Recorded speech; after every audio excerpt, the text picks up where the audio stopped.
வணக்கம் நண்பர்களே. இன்று நாம் பார்க்க போகும் பாடப்பகுதி இயல் 5 கவிதை பேழை திருவிளையாடற் புராணம். நம்ம ஏற்கனவே இந்த திருவிளையாடற் புராணத்தில் 4 செயல்கள் பார்த்துட்டோம் இல்லையா? அதோட தொடர்ச்சியான அடுத்த செயல்களை தான் இப்போது இந்த பாடப்பகுதியில் பார்க்க போகிறோம். நம்ம இதுக்கு முன்னாடி என்ன பார்த்தோம்? இடைக்காடனார் குலேச பாண்டியன் அவையில் தான் இயற்றிய பாடலை படித்து காமிக்கிறாரு. அதற்கு அவன் என் தலையசைத்தலோ இல்லை முகமலர்ச்சி எதுவுமே காட்டாமல் அமைதியாக இருந்து தன்னை அவமதித்ததால் அவர் என்ன பண்ணுறாருன்னா இறைவன்கிட்ட போயிட்டு முறையிடுறாரு. இறைவன் குலேச பாண்டியனுக்கு எப்படியாவது அவனுடைய தவறை புரிய வைக்க வேண்டும் என்பதற்காக கோவிலை விட்டு நீங்கி செல்கிறார். அதுக்கப்புறம் என்ன நடக்குது அப்படின்றத நம்ம வரப்போகிற பாடப்பகுதியில் பார்க்க போகிறோம். திருஆலவாய் காண்டம், இடைக்காடன், பிணக்கு தீர்த்த படலம். இது நினைவில் வச்சுக்கோங்க. நம்மளுடைய பாடப்பகுதி திருவிளையாடல் பாடத்தில் எந்த காண்டத்தில் இடம்பெற்றது அப்படின்னா திருஆலவாய் காண்டம். எந்த படலம் அப்படின்னா இடைக்காடன், பிணக்கு தீர்த்த படலம். பாடவல் வினாக்கள் வரும்பொழுது இதெல்லாம் முக்கியமாக உங்களுக்கு கேட்பாங்க. கோவிலை விட்டு நீங்கிய காரணம் அறியாது மன்னன் இறைவனை வேண்டுதல். இப்போ குலேச பாண்டியனுக்கு தெரிய வருது இறைவன் கோவிலை விட்டு நீங்கிட்டாரா அப்படின்றது. அதற்கான காரணம் என்னன்னு தெரியாமல் அவன் என்ன பண்ணுறான்? இறைவன்கிட்ட முறையிடுறான். அல்லதை என் தமரால் என் பகைஞரால் கல்வரால் அரிய காணத்து எல்லை விலங்கு ஆதிகளால் இடையூறு இன் தமிழ்நாட்டில் எய்திச்சாலோ தொல்லை மறையவர் ஒழுக்கம் குன்றினரோ தவம் தருவம் சுருங்கிச்சாலோ இல்லறனும் துறவரனும் பிழைத்தனவோ யான் அறியேன் எந்தாய் எந்தாய் அப்படின்னு சொல்லிட்டு ஒரு புலம்புறார். அல்லதை என் தமரால் அப்படின்னா என்ன காரணம்? என்னாலா?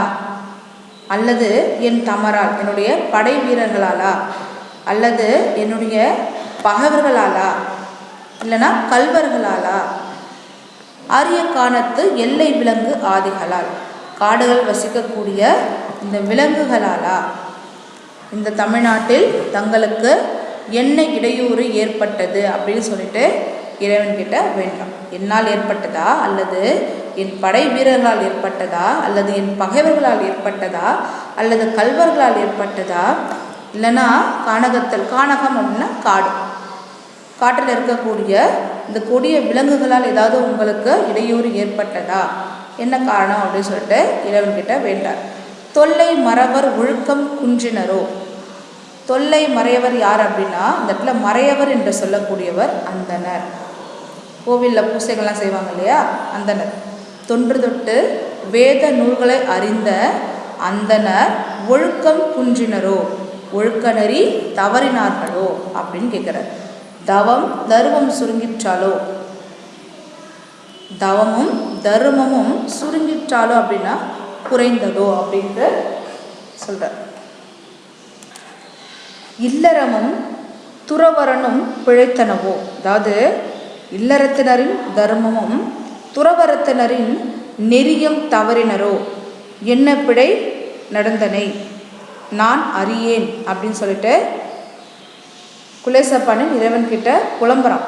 நான் அறியேன் எந்தையே அப்படின்னா என் தந்தையே, நிகழ்ந்தது யாதென அடியேன் அறியேன் அப்படின்னு சொல்லிட்டு மன்னன் என்ன பண்ணுறான்? இறைவன்கிட்ட புலம்பி கேட்குறான். புரியுதா? அதாவது நான் பொருள் திரும்ப சொல்கிற பாருங்க. இறைவனே, என்னாலா அல்லது என் படைகளாலா அல்லது என் பகைவராலா கல்வராலா அல்லது காட்டில் உள்ள விலங்குகளால் இத்தமிழ்நாட்டில் தங்களுக்கு இடையூறு ஏற்பட்டதா? இது முதல் 2 வரிக்கான பொருள். தொல்லை மறையவர் ஒழுக்கம் குன்றினரோ, தவம் தருமம் சுருங்கிற்றாலோ, இல்லறனும் துறவரனும் பிழைத்தனவோ யான் அறியேன். அதாவது மறையவர் ஒழுக்கத்தில் குறைந்தனரோ, மறையவர்னா அந்தனர் சொல்லியிருக்காரு, அதனால் நீங்கள் அடிக்கோடிட்டு அந்தனர் அப்படின்னு எழுதிக்கோங்க. தவமும் தர்மமும் சுருங்கியதோ, இல்லறமும் துறவரமும் தங்கள் நெறியிலிருந்து தவறினரோ எந்தையே யான் அறியேன் என்று குலேச பாண்டியன் இறைவன்கிட்ட வேண்டினான். இப்போ இந்த பாடலோட பொருள் புரியுதா? கானகம் அப்படின்னா காடு, தமர் என்பது உறவினர். ஆனால் இங்கே தமர் என்பது படை வீரர்களை குறிக்குது. அடுத்த மறையவர் என்பது அந்தனர். எந்தாய் எந்தாய் என்று சொல்லக்கூடியது என் தந்தையே, எந்தையே அப்படின்ட்டு சொல்கிறேன். அடுத்த பாடலுக்கு போகலாமா? இப்போ அவன் அழுது புலம்புறா இல்லையா இறைவன் கிட்ட, அதுக்கு இறைவன் பதில் அளிக்கிறார். என்ன அப்படின்னா, ஓங்குத்தன் பனைசூழ் நீப வனத்தை நீத்து ஒரு போதேனும் நீங்குவம் அல்லேம் கண்டாய். ஆயினும் நீயும் வேறு தீங்கு உலை அல்லை. காடன் செய்யுளை இகழ்தலாலே ஆங்கு அவன் இடத்தில் யாம் வைத்த அருளினால் வந்தேம் என்னா. இறைவன் சொல்றாரு, ஓங்குத்தன் பனைசூழ் நீபவனத்தை நீத்து ஒரு போதேனும் நீங்குவம் அல்லேம் கண்டாய். ஓங்கு அப்படின்னா சிறந்த, தன் என்பது குளிர்ச்சி. அப்போ சிறந்த குளிர்ந்த, பனை என்பது வயல். அப்போ சிறந்த குளிர்ந்த வயல்கள் சூழ்ந்த நீபவனம் அப்படின்னா கடம்ப வனம். இந்த கடம்ப வனத்தை விட்டு நான் ஒரு பொழுதேனும் நீங்கி இருக்க மாட்டேன், நீ அறிவாய் அப்படின்னு சொல்றார். அதுதான் இது முதல் 2 வரியோட பொருள். இதில் தன் என்பது குளிர்ச்சி, பனை என்பது வயல், நீபவனம் என்பது எதை குறிக்கும் அப்படின்னா கடம்ப வனம். இதெல்லாம் நீங்கள் அடிக்கோடிட்டு எழுதியிருக்கணும். ஆயினும் இருந்தாலும் நீயும் வேறு தீங்கு உலை அல்லை. இருந்தாலும் நீ எந்த விதமான தீங்கு செய்தவனும் இல்லை. இந்த வயல்கள் சூழ்ந்த கடம்ப வனத்தை விட்டு நான் ஒருபொழுதும் நீங்க மாட்டேன், அது உனக்கும் தெரியும். இருந்தாலும் நீயோ எந்த விதமான தீங்கையும் செய்தவன் இல்லை. காடன் செய்யுளை இகழ்தலாலே ஆங்கு அவன் இடத்தில் யாம் வைத்த அருளினால் வந்தேம் என்னா. நீ செய்த தவறு என்ன அப்படின்னா, இடைக்காடனுடைய செய்யுளை அவமதித்தது. அதனால் அவன் மேல் கொண்ட இரக்கத்தின் காரணமாக நான் அந்த இடத்தை விட்டு நீங்கி இவ்விடத்திற்கு வந்தேன் அப்படின்னு சொல்லிட்டு இறைவன் ஒரு அசரீரி போல அவனுக்கு பதில் அளிக்கிறார். அசரீரி அப்படின்னா இறைவனோட முகம் தெரியாது, ஆனால் குரல் மட்டும் அங்கே கேட்கும். சரியா? நீபவனம் என்பது கடம்பவனம்.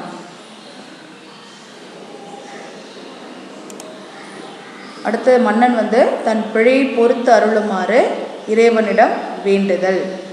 பெண்ணினை பாகம் கொண்ட பெருந்தகை பரமயோகி விண்ணிடை மொழிந்த மாற்றம் மீனவன் கேட்டு வானோர் புண்ணிய சிறியோர் குற்றம் பொறுப்பது பெருமை அன்றோ எண்ணிய பெரியோர்க்கு எண்ணா ஏத்தினான் இறைஞ்சினானே.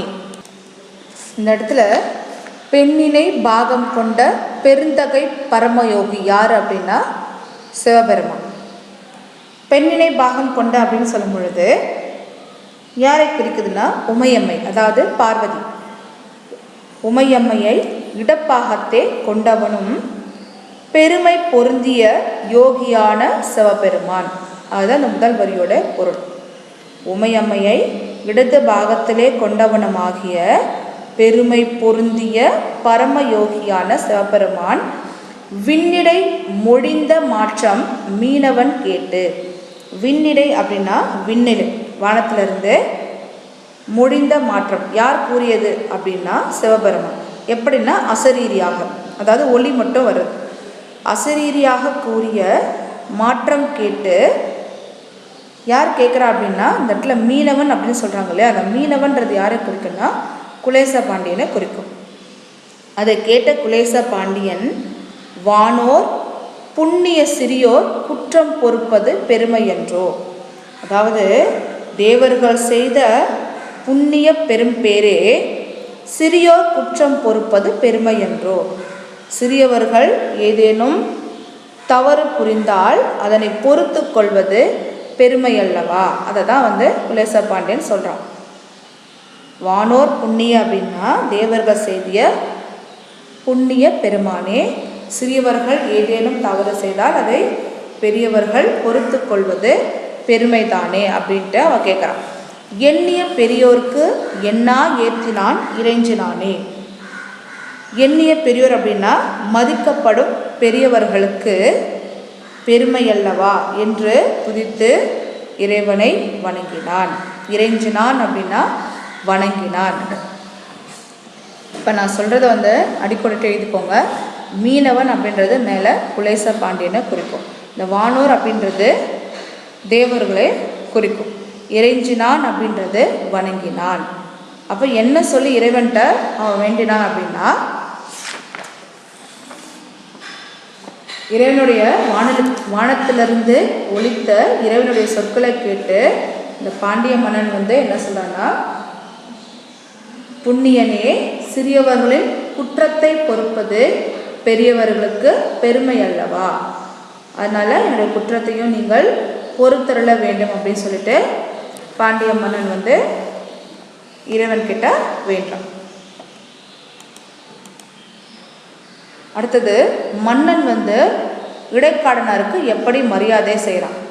இப்போ இறைவன் அவன் செய்த தவறை சுட்டி காட்டார் இல்லையா, நீ இடைக்காடனாரை அவமதித்த, அதனால தான் நான் கோவிலை விட்டு நீங்கிட்டேன் அப்படின்னு சொல்லிட்டு சொன்ன உடனே இவன் என்ன சொல்கிறேன்னா, நான் செய்தது தவறு அப்படின்னு சொல்லிட்டு இறைவன்கிட்ட சொல்லிட்டு என்ன பண்ணுறான், புலவருக்கு மரியாதை செய்யறதுக்கு அவனை ஏற்பாடுகளெல்லாம் செய்கிறான். அவன் எப்படி அவருக்கு வரவேற்பு செய்ய ஏற்பாடுகள்லாம் செய்தான் அப்படின்றத இந்த பாடலில் கொடுத்துருக்காங்க. விதிமுறை கதலி பூகம் கவரிவாள் விதானம் தீபம் புதியதோர் நெருநீர் கும்பம் கதலிகை புனைந்த மன்றல் கதிர்மணி மாட தம் பொற்சேக்கை மேற் கற்றோர் சூழ மதிப்புனை காடன் தன்னை மங்கள அணி செய்தேற்றி.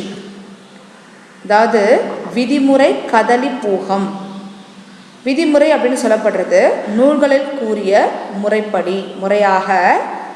கதலி அப்படின்றது வாழை. கதலினா என்ன, வாழை. இங்கே அடிக்கோடிட்டு மேலே வாழை அப்படின்னு எழுதிக்கோங்க. கதலினா என்ன, வாழை. பூகம் அப்படின்னு சொல்லப்படுறது கமுக மரம். கமுக மரங்கள்னா பாக்க மரங்கள். கவரிவாள் விதானம் தீபம், அதாவது நூல்களில் கூறியபடி முறையாக வாழை மரங்களும் கமுக மரங்களும் சாமரையும் கொண்டு வெண்ணிற மேல் விதானம் அழகு செய்யப்பட்டது.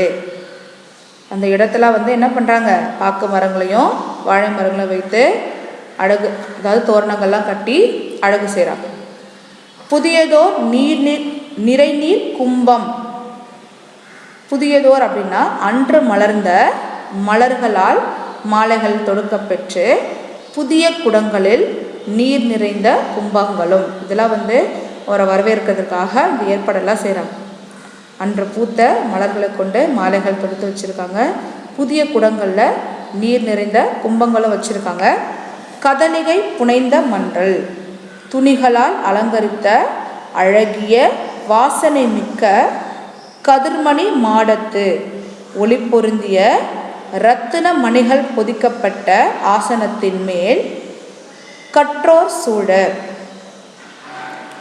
அதாவது கல்வியில் சிறந்தவர்கள் எல்லாருமே சூழ்ந்து இருக்க மதிப்புனை காடன். இந்த இடத்துல மதிப்புனை காடன் என்று சொல்லப்படுறது இடைக்காடன். ஏன் மதிப்புனை அப்படின்னு சொல்கிறாங்கன்னா, நுண்ணறிவையே ஆபரணமாக கொண்டவன் இடைக்காடன். அந்த குலேச பாண்டியன் ஏன் அவர் மேலே பொறாமைப்பட்டான் அப்படின்னா, அவனை விட இவர் அறிவில் சிறந்தவர். அதனால தான் என்ன பண்ணுறான், பொறாமை கொண்டு அவருடைய பாடலை அவன் நல்லா இருக்குன்னு சொல்ல, நல்லா இல்லைன்னு சொல்ல, எந்த விமர்சனமுமே அவன் சொல்லலை இல்லையா. அப்போ அந்த அளவுக்கு அவர் நுண்ணறிவு மிக்கவராக இருந்திருக்காரு. அதனால தான் மதிப்புனை காடன் அப்படின்னு சொல்கிறாங்க. நுண்ணறிவையே ஆபரணமாக கொண்ட இடைக்காடன் தன்னை மங்கள அணி செய்தேற்றி, அவரை மங்களமான அணிகள் அணிவித்து ஆசனத்தில் அமரச் செய்தான். யார், குலேச பாண்டியன். அப்போ அவரை வரவேற்க என்னென்ன ஏற்பாடுகள் செய்தால் அவரை எப்படி அந்த ஆசனத்தில் அமரச் செய்தான் என்பதுதான் இந்த பாடல். பாடலுடைய பொருள் நான் சொல்கிறேன். இந்த படத்தை பார்க்கும்போது உங்களுக்கு தெரியும், மன்னனுடைய மாளிகையில் வாழையும் கமுகும் சாமரையும் மேல் விதானமும் விளக்கும் உடையது. மன்னனோட அரண்மனை வெண்ணிற மேல் விதானமும் அழகிய விளக்குகளால் அலங்கரிக்க செய்யப்பட்டது. அன்றளர்ந்த மலர்களால் தொடுத்த மாலை, அன்று பூத்த மலர்களால் தொடுத்த மாலையும் பூரண கும்பம் கொடி ஆகியவற்றால் ஒப்பனை செய்யப்பட்டது. அந்த அரண்மனை முழுக்க அந்த மாதிரி அழகிய அன்று பூத்த மலர்களால் தொடுக்கப்பட்ட மாலைகளாலையும் கொடிகளாலும் அரண்மனை என்ன பண்ணுறாங்க, அழகு செய்து வச்சுருக்காங்க. போற்றத்தக்க ஒளியுடைய மணிகள் பதிக்கப்பெற்றது. அங்குள்ள புலவர்கள் சூழ அறிவையே அணிகலனாக கொண்ட இடைக்காடனாரை மங்களமாக ஒப்பனை செய்து இருக்கையில் அமர்த்தினான். யாருன்னா குலேச பாண்டியன். அவருக்கு செய்யக்கூடிய மரியாதை அனைத்தையும் அவன் செய்தான். இப்போ அடுத்த பாடல் பார்க்கலாமா? கடைசி பாடல் இதுதான். மன்னன் புலவரிடம் மன்னிப்பை வேண்டுதல். அவருடைய தவறை உணர்ந்த குலேச பாண்டியன் என்ன பண்ணுறான், இடைக்காடனாரை வரவேற்று அரியணையில் அவனுடைய ஆசனத்தில் அமர வைத்து புலவர்கிட்ட மன்னிப்பு கேட்குறான். புண்ணிய புலவீர், யான் இப்பொழுது இடைக்காடனார்க்கு பண்ணிய குற்றமெல்லாம் பொறுக்க என பரவி தாழ்ந்தான். நுண்ணிய கேள்வியோரும், மன்னா நீ நுவன்ற சொல்லாம் தண்ணிய அமுதால் எங்கள் கோபத்தி தணிந்தது என்ன அப்படின்ட்டு அங்கே இருக்கக்கூடிய புலவர்கள் சொல்கிறாங்க. மன்னன் புலவர்கிட்ட மன்னிப்பை கேட்குறான். அந்த செய்தி தான் இங்கே சொல்கிறாங்க. இந்த இடத்துல புண்ணிய புலவீர் அப்படின்னா புண்ணியமே வடிவமாகிய புலவர்களே. யான் இப்பொழுது அப்படின்னா அடியேனாகிய நான் இப்போது இடைக்காடனாருக்கு பண்ணிய குற்றம் எல்லாம், இடைக்காடனாருக்கு நான் செய்த குற்றங்களை எல்லாம் பொறுக்க என பரவித்தாழ்ந்தான். பொறுத்து கொள்ளுங்கள் என கூறி வணங்கினான். அவன் என்ன பண்ணுறான், தான் செய்த தவறு என்பதை உணர்ந்த உடனே அங்கே இருக்கக்கூடிய புலவர்கள் எல்லாம் கூப்பிட்டு இடைக்காடனாருக்கு செய்ய வேண்டிய மரியாதையெல்லாம் செய்து என்ன கேட்குறான், மன்னிப்பும் கேட்குறான். புண்ணியமே வடிவமாகிய புலவர்களே, நான் இடைக்காடனாருக்கு நான் செய்த குற்றங்களை எல்லாம் பொறுத்து கொள்க அப்படின்னு சொல்லிட்டு எல்லாரையும் வணங்குறான். நுண்ணிய கேள்வியோரும், அதாவது இந்த இடத்துல நுண்ணிய கேள்வியோர் யார் அப்படின்னா நுட்பமான கேள்வி அறிவுகளில் வல்லவர்களும் என்ன சொல்கிறாங்க, அங்கே இருக்கக்கூடிய புலவர்கள் தான் யார், நுண்ணிய கேள்வியோர். மன்னவா நீ நுவன்ற சொல்லாம், நுவலுதல் அப்படின்னா சொல்லுதல், நுவலுதல் என்னது சொல்லுதல். அரசனே நீர் கூறிய சொல்லாகிய நீ கூறிய அந்த சொற்கள் எல்லாம் தண்ணிய அமுதால் எங்கள் கோபத்தி தணிந்தது. தன் அப்படின்னா குளிர்ச்சி இல்லையா, அப்போ குளிர்ந்த அமுதம் போன்ற உன்னுடைய சொற்களால் எங்களுடைய கோபமாகிய நெருப்பு இன்று தணிந்தது என்று கூறினர். அங்கே இருக்கக்கூடிய புலவர்கள் என்ன சொல்கிறாங்க, நீ கூறிய அமுதம் போன்ற சொற்களால் என்னுடைய கோபமாகிய தீ இன்று தீர்ந்தது அப்படின்னு சொல்லிட்டு அங்கே இருக்கக்கூடிய புலவர்களும் சொல்கிறாங்க. சரியா? இப்போ இந்த பாடலோட பொருள் புரியுதா? இடைக்காடனர்கிட்ட மன்னிப்பு கேட்டு அவன் என்ன சொல்கிறாங்க, இருக்கக்கூடிய புலவர்கள்கிட்டையும் மன்னிப்பை கேட்குறான். புண்ணியமே வடிவமாகிய புலவர்களே, நான் இடைக்காடனருக்கு செய்த குற்றத்தை எல்லோரும் பொறுத்து கொள்க அப்படின்னு சொல்லிட்டு அவன் எல்லார்ட்டையும் மன்னிப்பு கேட்குறான். அதற்கு இந்த புலவர்கள் என்ன சொல்கிறாங்க அப்படின்னா, அவங்களை எப்படி சொல்கிறாங்கன்னா நுண்ணிய கேள்வியோர், அதாவது நுட்பமாக கேள்வி அறிவில் வல்லவரான இந்த புலவர்களும், மன்னவனே நீ கூறிய அமுதம் போன்ற சொற்களால் எங்கள் கோபமாகிய தீ என்று தணிந்தது அப்படின்னு சொல்லிட்டு அவங்க சொல்கிறாங்க. இதுதான் பாடல். சரியா? இது உங்களுக்கு மனப்பாட பகுதி. அதனால் நீங்கள் என்ன பண்ணணும், இதை முழுசாக படித்து பிழை இல்லாமல் எழுதி பார்க்கணும். புரியுதா? மனப்பாட பாடம் தானே, அதுக்கப்புறம் படிச்சுக்கலாம், பொறுமையாக படிக்கலாம்னு சொல்லிட்டு விடக்கூடாது. ஒரு வரியாக நீங்கள் என்ன பண்ணணும், படித்து பார்த்து பிழை இல்லாமல் எழுதி பார்க்கணும். இந்த காணொலியை நீங்கள் எப்போ பார்க்குறீங்களோ அப்போயே நீங்கள் என்ன பண்ணணும், அதை முழுசாக படிச்சிருக்கணும். சரியா? மனப்பாட பாடல் அப்படின்றதால நான் மறுபடியும் படிக்கிறேன். புண்ணிய புலவீர், யான் இப்பொழுது இடைக்காடனாருக்கு பண்ணிய குற்றமெல்லாம் பொறுக்க என பரவி தாழ்ந்தான். முதல் 2 அடியை நீங்கள் மனப்பாடம் பண்ணிக்கோங்க. புண்ணிய புலவீர், யான் இப்பொழுது இடைக்காடனாருக்கு பண்ணிய குற்றமெல்லாம் பொறுக்க என பரவி தாழ்ந்தான். நுண்ணிய கேள்வியோரும், மன்ன நீ நுவன்ற சொல்லாம் தண்டிய அமுதால் எங்கள் கோபத்தி தணிந்தது என்ன. இந்த இடத்துல நுவலுதல், நுவன்ற அப்படின்னா கூறிய, தண்ணிய அப்படின்னா குளிர்ந்த. சரியா? இப்போ இலக்கண குறிப்பு பார்க்கலாமா? கேள்வியினான் அப்படின்றது வினையால் அணையும் பெயர். காடனுக்கும் கபிலனுக்கும் அப்படின்னு சொல்கிறது எண்ணுமை. எண்ணுமைன்றது உனக்கு விளக்கவும் நான் சொல்லிட்டேன். என்ற உருவு வெளிப்பட்டு வந்துச்சுன்னா அது எண்ணுமை. அடுத்தது பகுபத உறுப்பிலக்கணம். தனிந்தது எப்படி பிரிப்போம்? தனி, இத்து, விளக்கில் என்ன பண்ணோம்? இந்த, அதுக்கப்புறம் இந்த இத்தா எப்படி பிரிப்போம்? இத்து கூட்டல் ஆ பிரிச்சுட்டோம். அடுத்தது தூ, தனிந்தது. தனி என்பது பகுதி, இத்து என்பது சந்தி, இத்து ஈந்தானது விகாரம், இத்து இறந்த கால இடைநிலை, ஆ சாரியை, தூ படற்கை வினைமுற்ற விகுதி. இதில் ஒரே ஒரு குருவினா இருக்குது, ஒரு சிறுவினா இருக்குது, ஒரு நெடுவினா இருக்குது. இந்த நெடுவினா திரும்ப திரும்ப கேட்கக்கூடிய வினா. அதனால் நீங்கள் என்ன பண்ண, நெடுவினாவை நல்லா தரவாக படிச்சுக்கோங்க. சரியா? அடுத்த பாடத்தில் பார்க்கலாம். நன்றி.